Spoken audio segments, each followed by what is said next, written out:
with the government shutdown over, airlines are still looking to get back on track after the FAA cut flights at some of the country's busiest airports. But with Thanksgiving just 10 days away, can you believe that? Wow.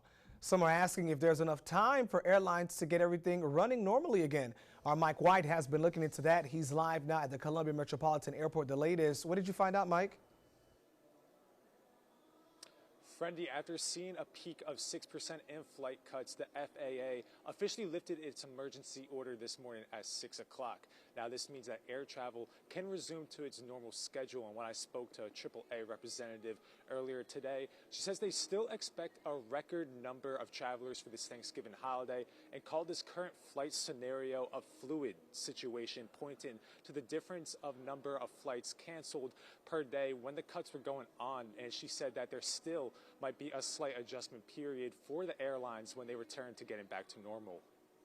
Airlines are doing everything they can to get back to business as usual with just 10 days until Thanksgiving. And AAA is expecting more than 6 million Americans to fly domestically for the holiday. That's a 2% increase from last year. It's hard to say just how quickly airlines will recover, following, the announcement and following the recent shutdown. Tiffany Wright says many people already canceled their flights while the shutdown was still going because they were anticipating either delays or cancellations. According to flight tracking website FlightAware, there were only 2 cancellations on Saturday and 1 cancellation on Sunday at Columbia Metro Airport, leaving travelers like John Durand hopeful he doesn't get caught in any problems. I'm actually getting deployed in a couple of weeks, so I'm hoping that flight doesn't get delayed as well.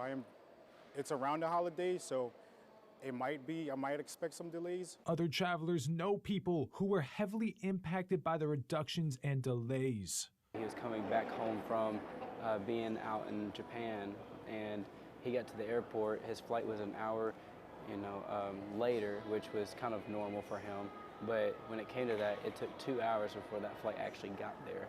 Wright calls airlines going back to normal schedule a sigh of relief, saying travelers should expect fewer cancellations and have less fear compared to previous weeks. I think everybody's breathing a sigh of relief today because a lot of folks were already wondering. I mean, I've been asked the question, how is it looking for Christmas? How is it looking for that end of the year travel? And, we don't have a crystal ball. Now, Wright adds that even though the flight cuts and reductions are over, that travelers should still expect their typical holiday delays and potential cancellations. Now, when it comes to layover-heavy airports like Columbia Metro, Wright recommends to travel on days that aren't peak days and also to avoid weekends. Reporting at Columbia Metro Airport, Mike White. Watch Fox News, local first. All right, Mike, thanks.